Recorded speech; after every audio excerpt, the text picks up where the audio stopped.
Olá, seja muito bem-vindo. Meu nome é Alexandre Bivioso Luneto e serei o seu professor de Direito Constitucional. Essa é a nossa aula inaugural. Mas antes, a gente vai falar um pouco sobre teoria geral do Estado. Por quê? Isso é um pouco do direito administrativo, porém, para a gente continuar com essa matéria de direito constitucional propriamente dito, há necessidade de você conhecer melhor, de forma aprofundada, determinados conceitos principalmente relacionado à teoria geral do Estado. Meu nome é Alexandre, como eu já falei, eu vou falar um pouquinho de mim. Eu sou oficial da Polícia Militar do Estado de São Paulo, eu me formei na Academia de Polícia Militar do Barro Branco, fiz Direito, especialização em Direito, e em questão de experiência de concursos eu tenho algumas aprovações em procuradorias municipais, tá certo? Como é o meu método? Eu jogo para o slide, de repente eu retorno para vocês, assim falando, tecendo comentários, e eu acho uma forma interessante. Os meus slides são carregados de matéria, e eu faço essa leitura completa e depois faço os comentários. Eu acho interessante uma forma de estudar, porque depois esses slides já em formato de resumo servem para fazer uma revisão quando você já tiver com o edital em mãos do seu concurso, e aí você vai lembrar dos comentários e a gente vai poder ter maior aproveitamento nas provas, tá certo? Então, sem mais demora, vamos direto já para o primeiro slide, falando sobre nome da República Federativa do Brasil, esse é o nome completo, e a data de nascimento do nosso país. Isso já na aula de Direito Constitucional. Vamos para o slide? Bom, então, como eu falei, o nome é República Federativa do Brasil, esse é o nome completo, assim como você, o Brasil também tem um nome. A data de nascimento é 15 de outubro de 1988. República é a chamada forma de governo e a federação, daí o federativo, é a forma de Estado. Vamos lá? Bom, assim como você, o país tem uma data de nascimento. E por que não o descobrimento, a independência, a república, que é a forma atual de governo? E por que 15 de outubro de 1988? Essa é a data da promulgação da nova Constituição. Todo nascimento de uma Constituição nasce um novo Estado. Poxa, mas o Brasil existia antes, existiam leis, existiam órgãos já todos definidos. Ocorre que tudo aquilo que está em consonância com a atual ordem política e social é aproveitado. Aquilo que não está sumariamente revogado, digamos assim, já sai da órbita jurídica e nem precisa de um ato específico para fazer com que isso deixe de existir. Meramente é só ignorar. Então, aquilo que existia antes e está em consonância com a atual ordem jurídica, social e política, isso é aproveitado e continua exatamente da mesma forma. As leis anteriores, apesar de nascer em 1988, temos leis que já vinham com 1941, por exemplo, como é o nosso Código Penal. Tá certo? Continuando. O conceito de Estado. Antes de falar de forma de governo, forma de Estado, sistema de governo, o que é o Estado? É a sociedade politicamente organizada. Então, são pessoas organizadas de forma política. Os elementos, e aí tem 5 elementos: povo, que é uma dimensão pessoal; território, que é uma dimensão geográfica; governo e soberania, ambos são dimensões político-administrativa, e para alguns existe ainda o elemento da finalidade. Por conta dessa situação de dimensões, né, dizem que o Estado ele é tridimensional. Ele tem pessoas, território e uma organização político e administrativa. Vamos falar de cada um deles. O interessante é mostrar que o povo, sem população, não adianta você ter vastas terras, né, uma extensão muito grande de terra, de território, para não gerir simplesmente animais, florestas. Não, tudo isso tem que estar ligado a uma certa administração ligada a pessoas, porque a finalidade de tudo isso é o bem-estar de pessoas. né? Não haveria necessidade de se criar um Estado, uma organização, né? Como a gente falou, uma organização se não houvesse pessoas com interesses diversos, com vidas diversas, com famílias e interesses diversos. Então as pessoas é um elemento sem o qual não haveria o Estado. O território também. O território também é necessário, porém também não precisa ter vasto território, né? A exemplo de estados que são minúsculos, como o Vaticano, por exemplo, é menor que muita cidade. Vamos falar de cada elemento especificamente. Vamos lá. O povo, conjunto de pessoas ligada por um vínculo jurídico e político, denominado nacionalidade. Então, o povo é esse vínculo. Você chama toda uma população, e a gente vai mostrar que população é um caráter meramente demográfico, mas você pega da população determinadas pessoas, uma parcela de pessoas que tem um vínculo jurídico e político com esse Estado. Isso daí vai atribuir a essas pessoas determinados direitos, mas também determinados deveres. Aqui no Brasil, o voto é obrigatório, isso é um dever. Então, isso a nacionalidade, ela está ligada ao conceito de povo, certo? Porque são as pessoas que detêm essa nacionalidade, obviamente, brasileira. Já a população, vamos para o slide, a população ela é uma questão meramente demográfica. E assim vai envolver os estrangeiros residentes. Você precisa fazer hospitais para que envolva a população como um total, você tem que também considerar em determinada área a existência de estrangeiros. Se for uma cidade ou um país, às vezes, dependendo da característica, né, como é a Itália, a França, ela tem muito forte a presença de turistas, então são estrangeiros em população flutuante. Os aparelhos públicos devem prever a existência dessa população, que é um caráter meramente demográfico. Quantas pessoas a gente vai atender? E também não confunde com o critério de nação, porque a nação são laços históricos, culturais, econômicos, linguísticos. A nação, ela não precisa de território. Então, existem determinadas nações que é considerável já nações, né? São consideradas nações, mas não têm território ou brigam por um território. É um exemplo, a Palestina e Israel. Alguns consideram Israel como Estado, outros não. O mesmo ocorre com a Palestina. Porém, eles estão no mesmo território e brigam pelo domínio do mesmo território. Certamente, essa consideração se é Estado ou não, isso aí ainda gera determinadas dúvidas a depender do seu entendimento. Porém, ambos são verdadeiras nações, porque eles têm laços culturais, idioma e religião, tá certo? Território. A gente já falou que não é tão importante ter vasto território, mas é o limite espacial do território, do Estado, onde exerce soberania. O território não precisa ser grande, mas dentro daquelas fronteiras, daquelas linhas de fronteira, exerce a soberania. Ali, o Estado é o ser soberano. Só que isso daí, ele gera, a gente vai falar sobre soberania, duas formas de soberania. Das fronteiras para fora e das fronteiras para dentro, tá certo? Agora, o que é o território? É somente a fração terrestre? É somente aquela fração na qual a gente sabe, consegue construir, colocar alicerce? Não. Também envolve uma faixa de água nas costas, né?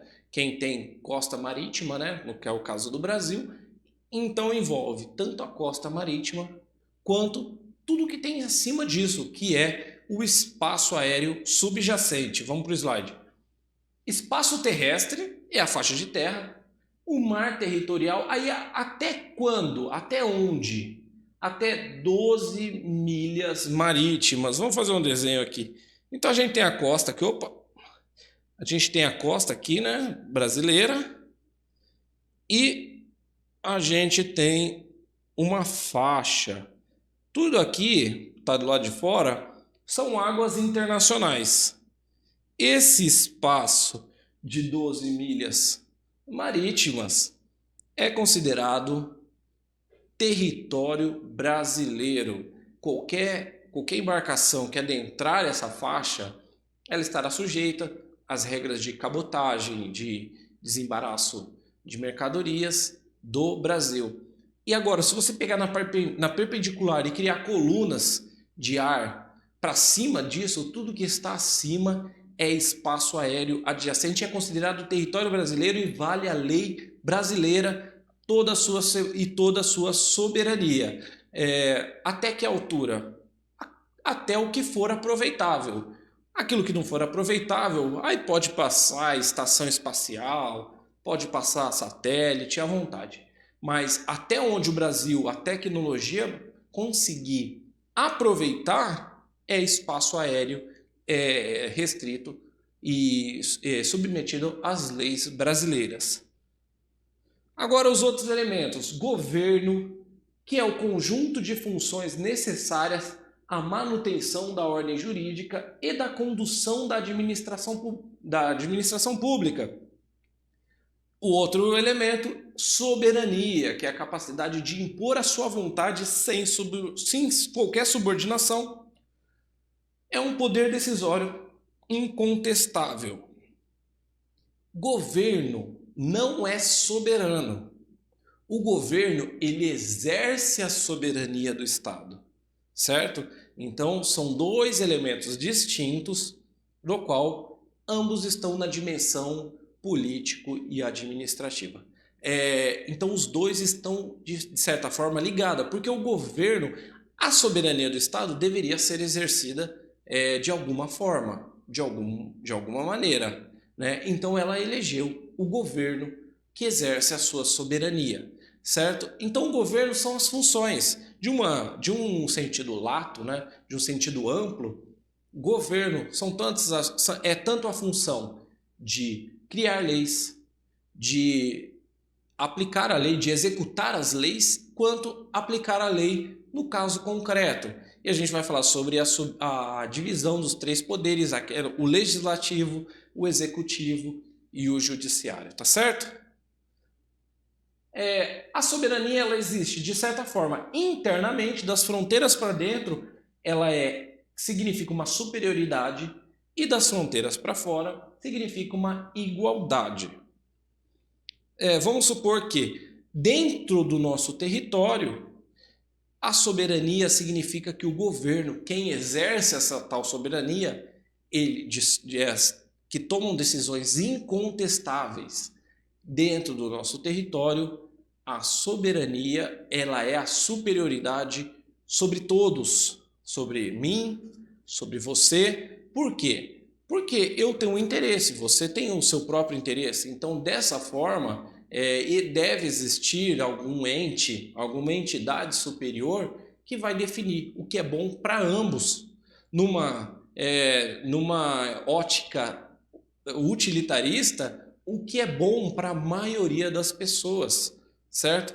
E internacionalmente, o que significa essa soberania? Significa a igualdade entre todos os estados. Não importa o seu poderio bélico, não importa o poderio econômico, pode ser mais forte economicamente, porém tem que respeitar o Estado, seja ele mais forte economicamente, ele tem que respeitar qualquer outro Estado de forma igualitária.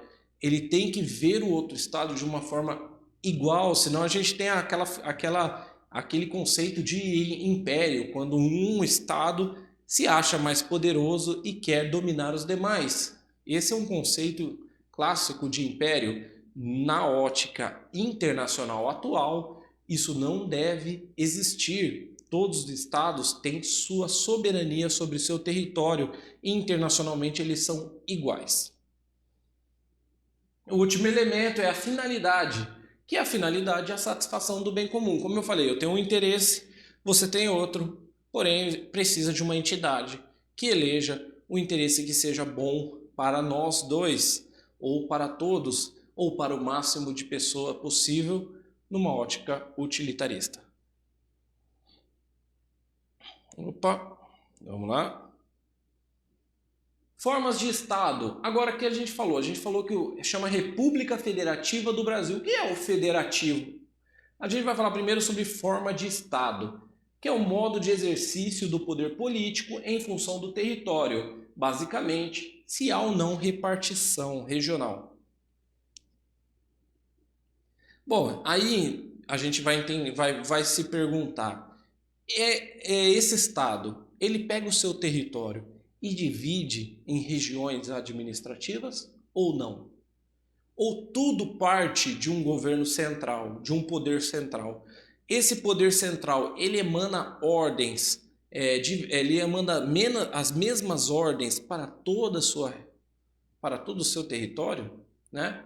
Tudo só parte do poder central? Outra questão muito interessante, a gente vai perguntar, esse poder central, ele descentraliza as suas competências. Ele determina as suas competências de forma descentralizadas. Por exemplo, ele tem um vasto território e ele tem características diferentes com base em cada território. Então ele vai lá e fala, não, olha, eu vou descentralizar em governantes provinciais, né, em governantes regionais, eu vou descentralizar as minhas tarefas para pessoas que entendem melhor de cada região. Não significa que ele está criando uma federação, somente que ele está jogando uma atribuição que é dele, ele está delegando para uma outra pessoa. Então, isso vai definir se o Estado ele tem a forma de Estado de forma unitária ou federada. Então, a gente já falou, unitário é quando de um único centro manda todos os comandos, todas as competências de julgar, de criar lei, de executar a lei, parte de um único órgão, um único poder central. Era o caso do Brasil na época do Império, com base na Constituição de 1824. E ainda assim, o mesmo unitário ele pode ser classificado em puro ou centralizado, ou ainda descentralizado, que é quando a formação de entes regionais nas questões administrativas ou judiciárias é fruto de uma delegação voluntária ou discricionária do poder central e nunca existe autonomia legislativa. Então, não confunda poder, forma de Estado federativa ou forma de Estado federado com forma de Estado unitário descentralizado. Ocorre que o unitário descentralizado, essa divisão administrativa ela é meramente uma discricionariedade do poder central. O poder central dá autonomia regional, mas ele tira. Então é somente uma forma dele governar todo o seu território, porque todas as competências partem do poder central. Isso é comum em poderes centrais de vasto território. O unitário puro é muito comum em pequenos territórios, porque aí não faz sentido dividir pequenos territórios em várias regiões com autonomia. Vamos falar do federado para ficar mais claro. E o Estado federativo, federado, complexo ou composto? As capacidades de julgar a judiciária, a capacidade de criar leis, a legislativa e a administrativa são atribuídas às entes regionais com autonomias próprias, nunca soberania. A delegação ela ocorre quando? Na própria Constituição, o que impede a liberdade de retirar as competências por ato voluntário.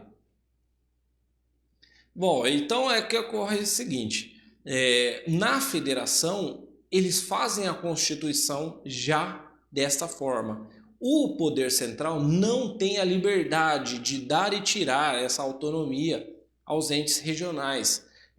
Então isso já vem da Constituição.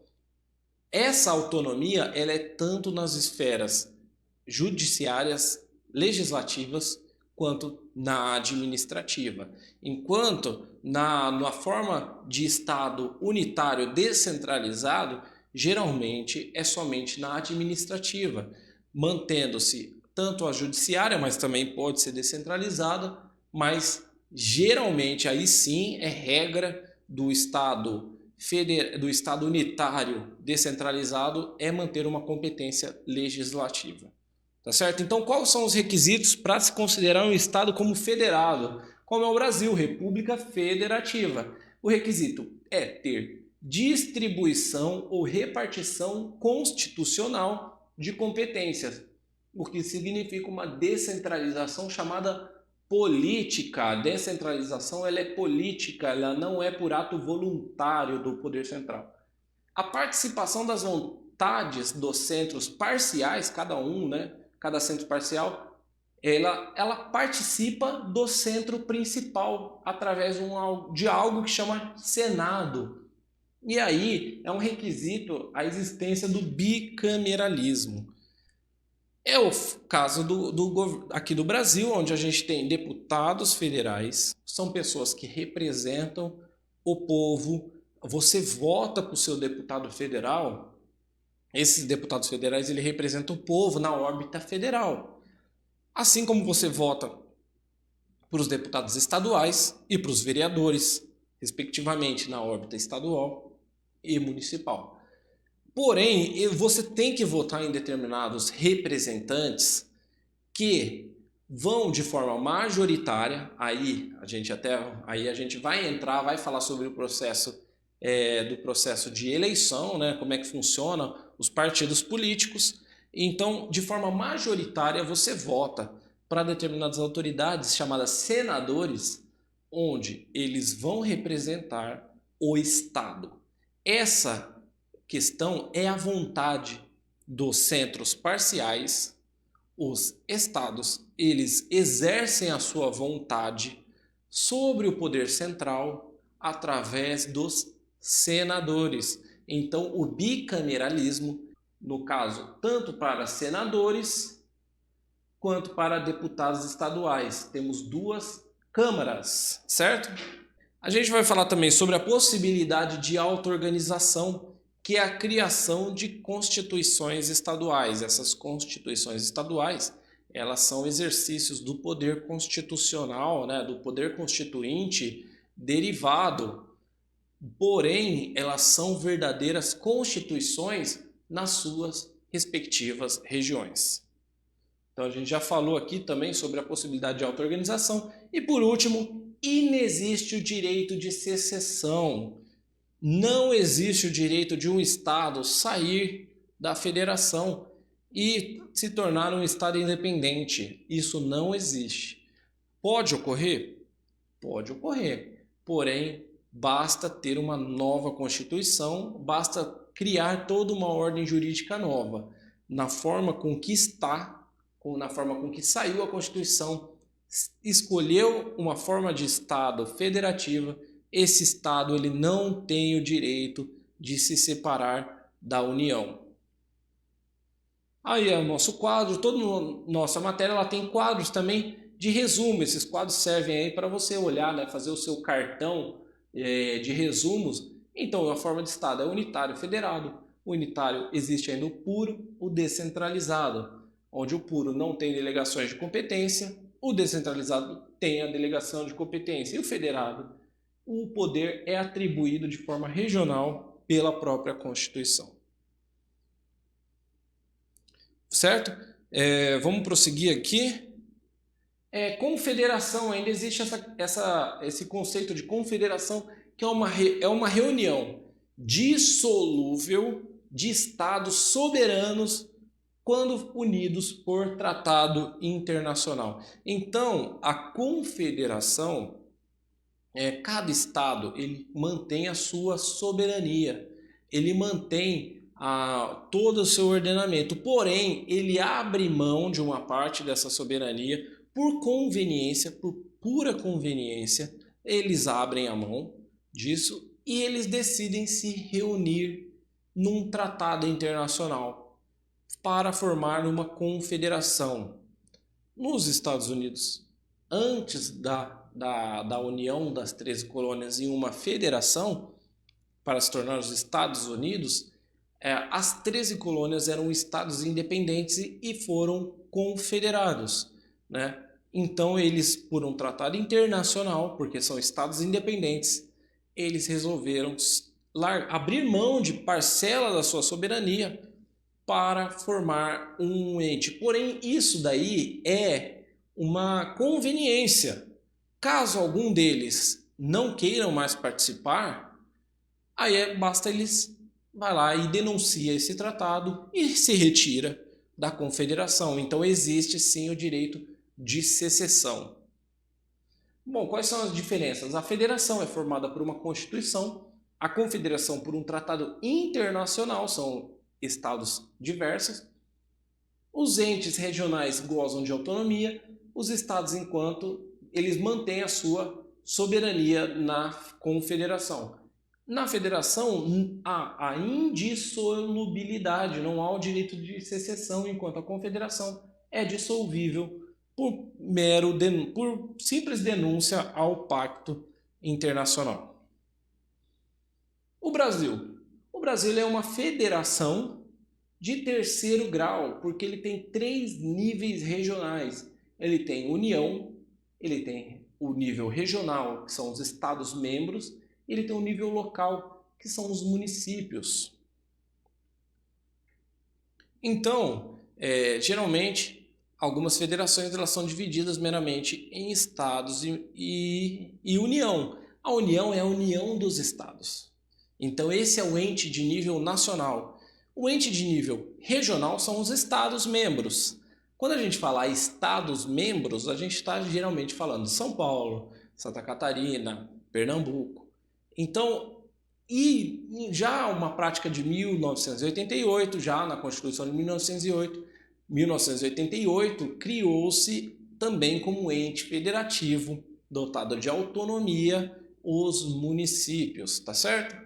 Então, por isso, o Brasil se tornou, em 1988, uma federação de terceiro grau, porque temos 3 níveis. Por segregação, o Estado unitário foi dividido. Antes, como a gente mostrou em 1824, era um Estado unitário dividido, que se dividiu em Estado federativo. Aí a gente vai usar um conceito de física. Por quê? Quando a gente fala que houve um movimento centrífugo, significa que você tem um centro, aí você faz aquele rotação, existe um movimento, são conceitos físicos, né? Que na rotação você tem força centrífuga, que é uma força do centro para fora. Isso dá a ideia de descentralização. Então, você tem um governo unitário que descentralizou para regiões. Isso daí é centrífugo, um movimento centrífugo. Existe também alguns estados unitários ou estados federados, que era assim, era descentralizado, era soberano. Cada parcela regional ela era dotada de um estado de soberania. Por exemplo, os Estados Unidos tinham as 13 colônias, elas eram soberanas. Então, elas resolveram se unir numa federação. Isso é um movimento contrário, isso ocorre na física quando há aceleração e aí uma força centrípeta, tá certo? Então o Brasil ele era um estado unitário que se dividiu, diferente de estados independentes que se unificaram. O estado foi dividido, movimento centrífugo de formação. Federação por agregação são os estados soberanos que se unem, chamado movimento centrípeto. Federação cooperativa. É uma federação cooperativa quando não tem rígida competência entre o ente maior e os demais.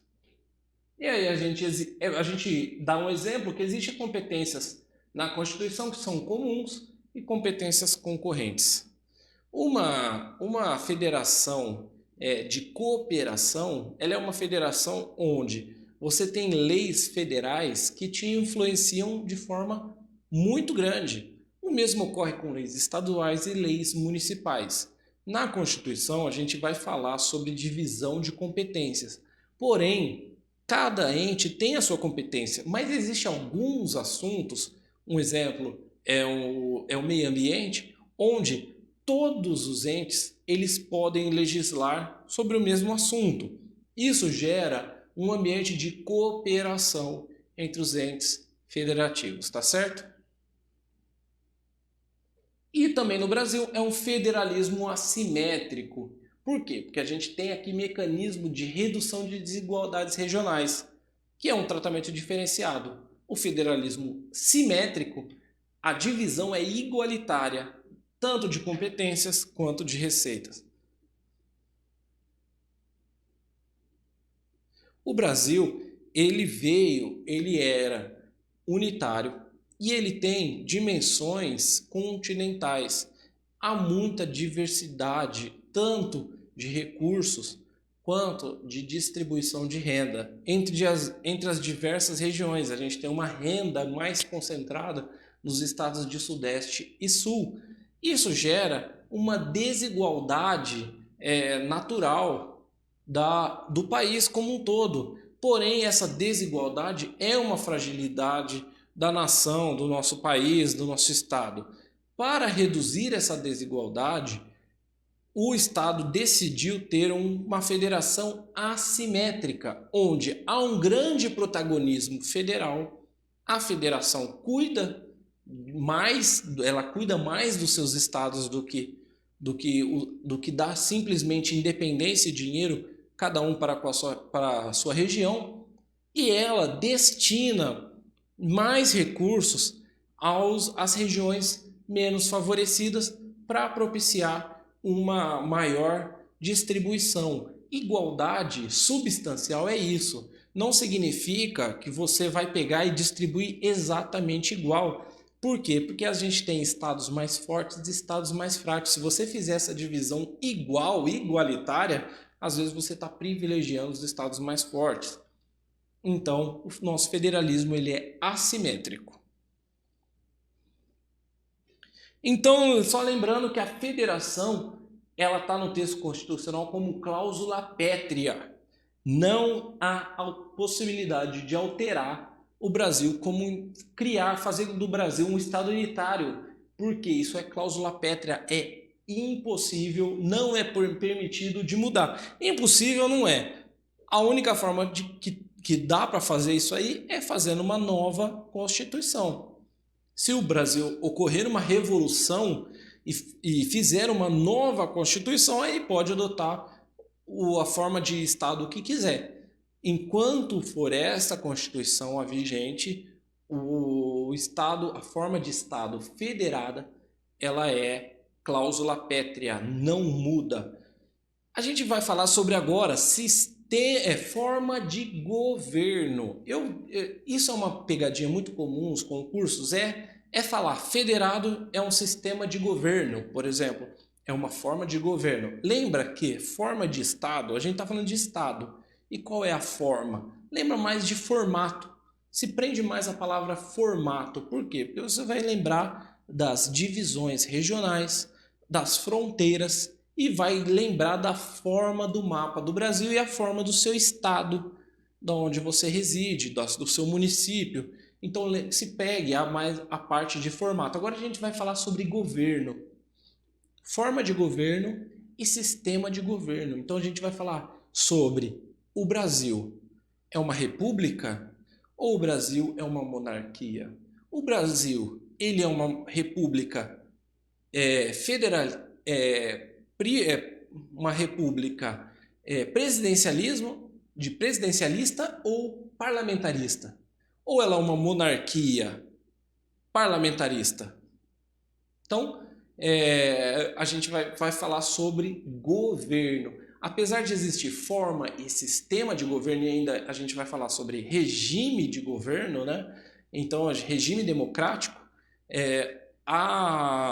a forma de governo e sistema de governo se prende mais à questão de governo. Aí você vai lembrar que o sistema de governo, sistema é um sistema presidencialista ou parlamentarista. Forma de governo, modo de regência do corpo estatal, regência, rei, forma é a relação de governantes e governados. Como é essa relação? Como o povo se relaciona com o seu governante? É uma república ou uma monarquia? Lembrando que a república, o poder emana do povo. O exercício se dá por representantes eleitos. Eventualmente, é exercido diretamente pelo povo. Como é a relação entre povo e governante? O povo escolhe seus governantes? Então você está numa república.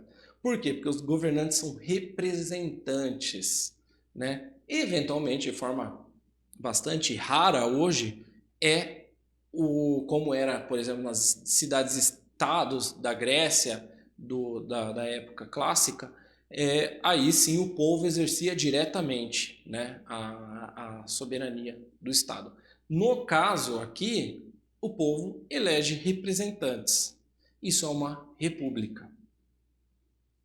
Já a monarquia, o poder é exercido por alguém que tem a sucessão ao trono real.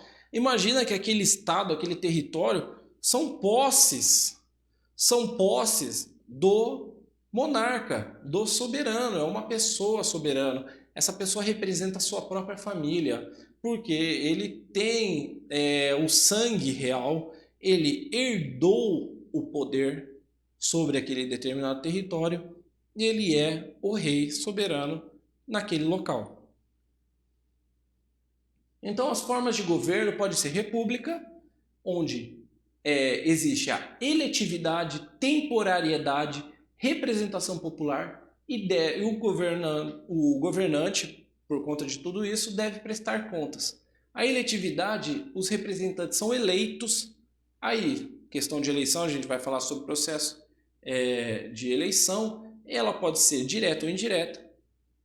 A república, o poder desse governante, ele é temporário, então tem que ser renovado de tempo em tempo. Isso se chama mandato. A representação popular significa que o governante representa o povo, ele tem que prestar contas, porque ele tem responsabilidade. Agora vamos falar do monarca. O monarca, ele está lá por uma questão de hereditariedade. O poder se dá por vínculo sanguíneo. E então ele fica lá para sempre, enquanto ele viver. Vitalicidade. Não representa o povo, ele representa uma linhagem familiar e ele não presta conta nenhuma. Ele não presta nenhuma conta, né? Então, chamando também irresponsabilidade do monarca. Ele representa a sua família, mas está descontente com o monarca? Aí como é que tira? Como é que tira do poder, né? Aí, curiosamente, já ocorreu mais na história do mundo retirar do poder o monarca do que o representante do povo eleito, né? Como se faz para retirar um representante do povo eleito? A gente vê aí no caso do presidente, governadores, senadores, né? Quem está sujeito ao crime de responsabilidade na esfera federal, a gente viu que existe o processo de impeachment. No Brasil já passamos por isso por 2 vezes, com a presidente Dilma Rousseff e o presidente Fernando Collor. Já no caso do monarca, só tem uma forma, que muda a linhagem da família toda, porque se ele representa uma linhagem familiar, você só consegue trocar o monarca tirando toda a família. E aí como é que faz? Na verdade, curiosamente, isso ocorreu bastante na história da humanidade, que é matar o rei, né? Não tem como, não tem outra forma. No Brasil, a república não é cláusula pétrea. Ela é meramente ela não é meramente, não. Ela é uma limitação material implícita. E aí a gente vai falar sobre esse artigo 2º dos atos dos atos e disposições constitucionais transitórios, porque a República foi uma escolha direta da soberania popular. Então, a gente falou que a forma de Estado federativo é cláusula pétrea, não dá para mudar. E a República? Ela dá para mudar? Dá para mudar. Pode voltar a ser uma monarquia? Pode voltar a ser uma monarquia. Inclusive, a gente tem o deputado, que o pessoal chama de o deputado Luiz Felipe, que ele é o príncipe, né? Chamou ele de príncipe, porque ele está na linhagem real. Então ele é um dos sucessores. Aí existe, na verdade, uma briga entre famílias para saber quem seria o rei caso o Brasil adotasse de volta a monarquia. O Brasil já foi uma monarquia, né? Depois da nossa independência, com Dom Pedro I, Dom Pedro II, depois se tornou uma república. Dá para voltar a ser uma monarquia? Dá, porque a gente tem uma linhagem real, né, aqui no Brasil, mas a gente escolheu a forma republicana. No dia, que aconteceu? Quando saiu em 1988, escolheu a forma republicana, mas disse, no dia 7 de setembro de 1993, a gente vai fazer uma votação, um plebiscito. E você, povo, vai escolher. Vocês querem manter a república ou voltar a ser uma monarquia? Isso não ocorria, mas pôde ocorrer em 1988 com a nossa Constituição atual, deram essa opção. O povo escolheu manter a república. Então, aqui está o artigo 2º dos atos e disposições constitucionais transitórias, que é um livro anexo à Constituição, que no dia 7 de setembro de 1993 o eleitorado definirá, através de plebiscito, a forma república ou monarquia constitucional. Lembrando que a monarquia que poderia existir, ela é constitucional, com a Constituição vigente. E o sistema de governo, seja ele parlamentarista ou presidencialismo, a gente vai falar sobre sistema de governo mais para frente. Então, o interessante é que não dá para meramente, vamos supor que o deputado Luiz Felipe, o príncipe, ele quer ser rei. Ele fala, tem uma forma de eu virar rei dessa parada toda. Ele vai lá e protocola uma emenda constitucional trocando, em vez de República Federativa do Brasil, para Monarquia Federativa do Brasil. Aí não pode fazer isso, por quê? Porque o povo, o poder emana do povo. Isso está na Constituição, e mesmo que a gente quiser ter uma monarquia, essa monarquia é constitucional, é com base em Constituição.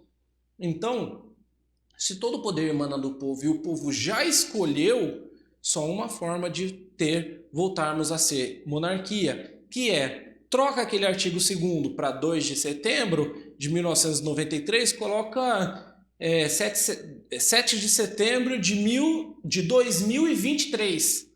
E aí faz um novo plebiscito.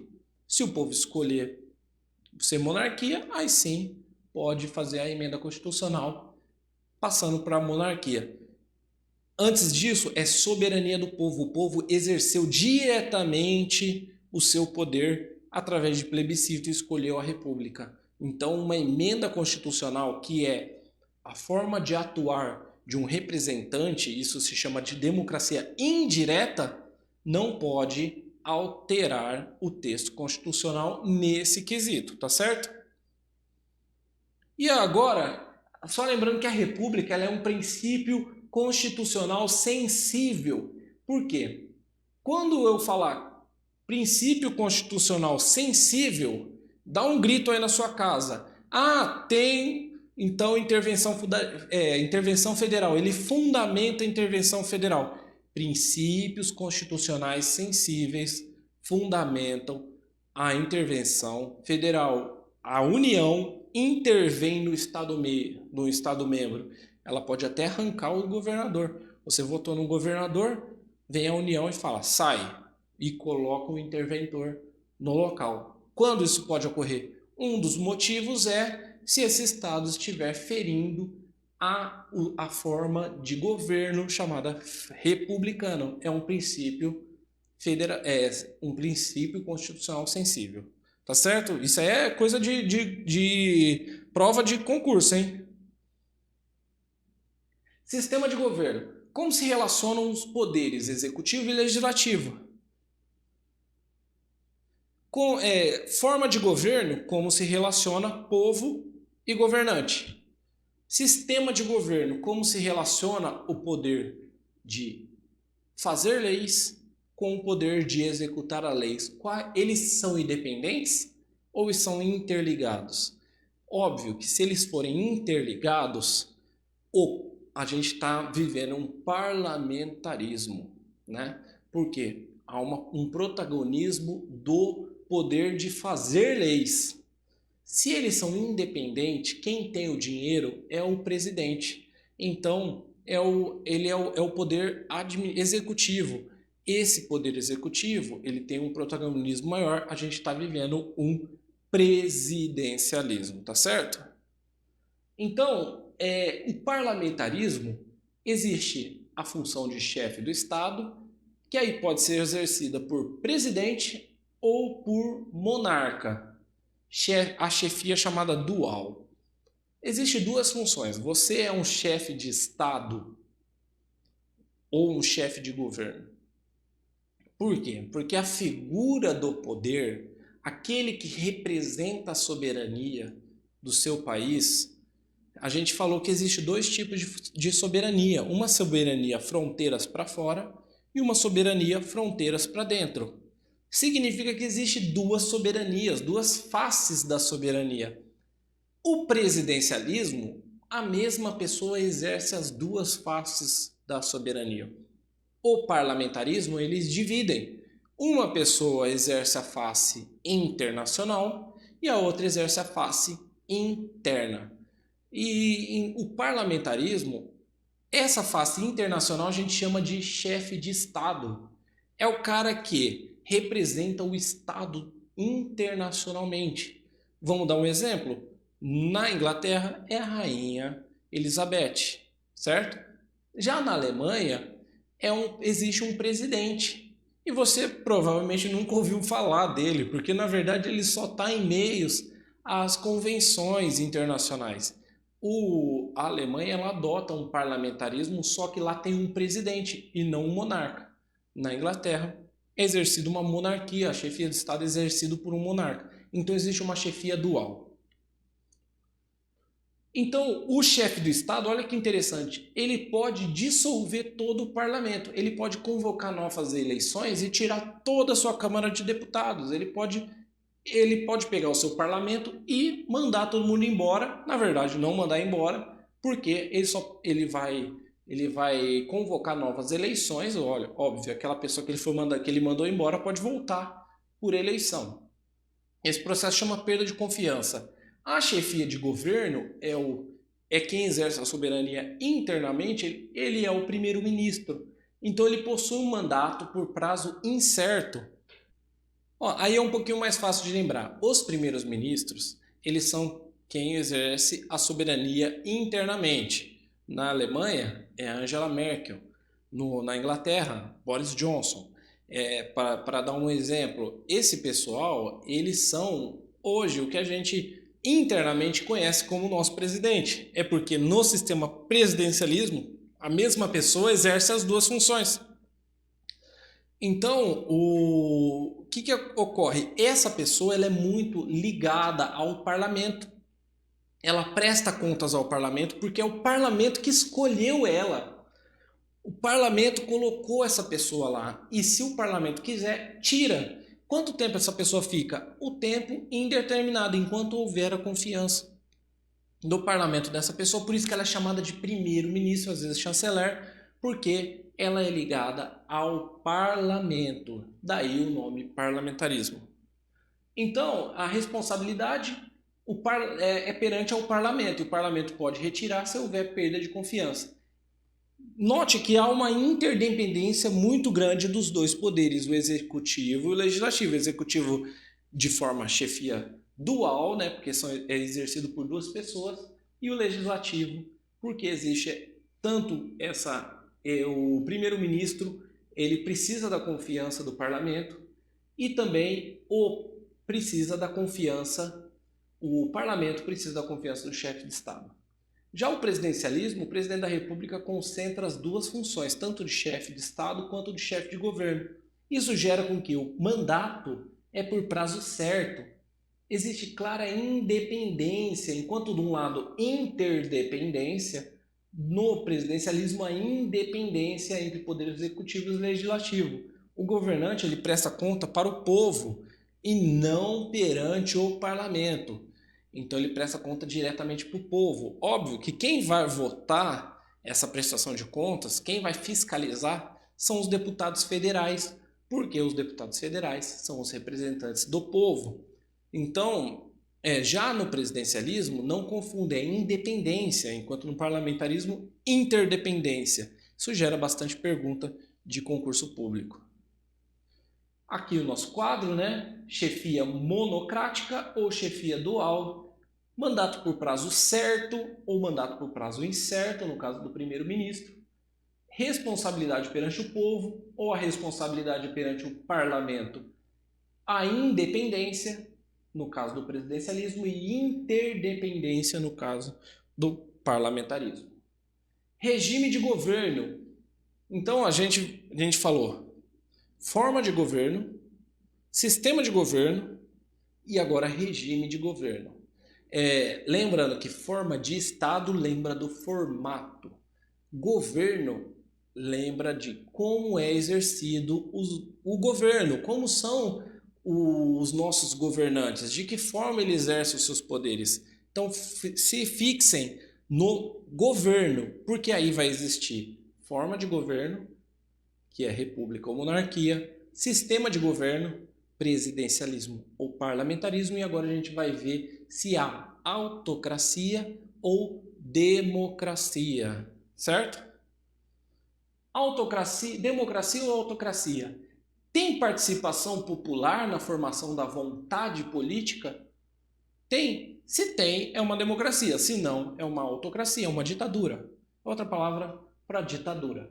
Governo autocrático. O povo não participa de nenhuma formulação política do Estado. É uma imposição da vontade governamental do ditador para os seus súditos. Então, a autocracia, quem dita as regras é o governante e ele nem precisa, pode até ouvir, mas ele não precisa ouvir o povo.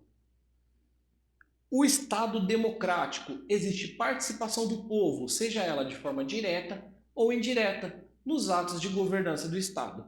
Então, como é que faz? Vamos falar de forma indireta. O povo vota no representante.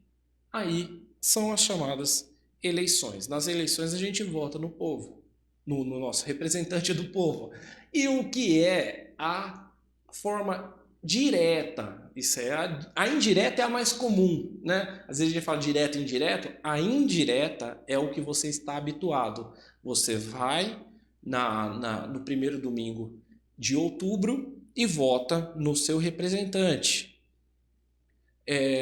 Esse é o comum. Isso é chamado de democracia indireta, porque não é você que vai gerar as leis, não é você que vai gerenciar, principalmente as finanças e os recursos públicos. Você vai votar em quem vai fazer isso. Então isso é chamado de forma indireta. Porém, existem vários instrumentos de democracia direta, inclusive no Brasil. Direta são os plebiscitos, os referendos, a iniciativa popular de leis, a presença do tribunal no júri, que aí você está no poder judiciário, então o júri é o juiz do poder judiciário, as ações populares, é o povo entrando em ação contra para fazer a fiscalização do Estado, as audiências públicas quando convocadas e o orçamento participativo que ocorre em alguns municípios do nosso país. Certo? Vamos voltar já para o slide. O Brasil, o que ele é? Uma democracia chamada de semidireta ou participativa. Então, o Brasil ele tem a forma indireta, que é a mais comum, que é aquela que você está acostumado. No primeiro domingo de outubro, você vai lá, de 2 em 2 anos, você vota nos seus representantes. Porém, existem diversas formas de participação do povo diretamente nas políticas públicas. Então, como tem forma indireta com várias formas de participação direta, isso se chama regime de governo participativo ou semidireto. Então, só para dar um exemplo, na própria Constituição, todo poder emana do povo, que exerce por meio de representantes eleitos ou diretamente. Diretamente, democracia direta. A soberania popular, democracia direta, é exercida pelo sufrágio universal, direto, pelo voto direto e secreto, com valor igual para todos, nos termos da lei.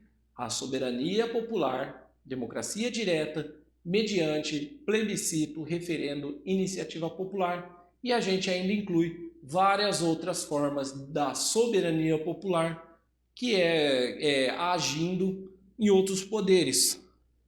Por exemplo, no poder legislativo, a soberania popular age nos 3 poderes, seja ele legislativo, iniciativa popular, referendo, plebiscito.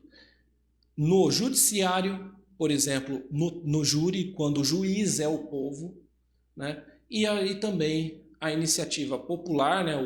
A democracia direta também pode existir também no poder executivo, na administração, exercendo ação popular, audiências públicas e, às vezes, no orçamento participativo, são alguns exemplos de atuação do povo diretamente nas políticas públicas.